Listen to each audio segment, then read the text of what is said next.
Thousands of trucks travel through our state every day, but most don't ever get weighed. That's because the state's existing weigh stations are in horrible conditions, and many are shut down. That puts our roads at risk. Overweight trucks degrade the life expectancy of those roads greatly. The plan has been to build 8 permanent new weigh stations at points of entry. The money comes from a fee wholesalers pay on gas, but it only brings in $6 million a year.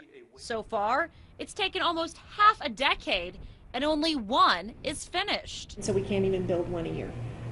Doesn't it take approximately $12 million for 10 to each weigh 12. station? 10 to 12. In fact, the way funding set up right now would take 10 years just to fund all of the new weigh stations.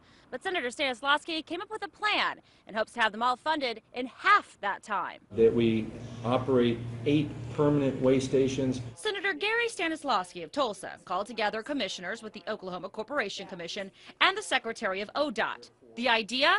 Get a bond to pay for it. What it does by capitalizing that sum of money, number one, you're locking in very low interest rates in this environment. Number two, we're actually protecting our citizens more by getting these weigh stations up and running much quicker. The bond will be paid back through the wholesaler's fee on gas until another $60 million or so is reached. But the idea hasn't been popular with other lawmakers in the past.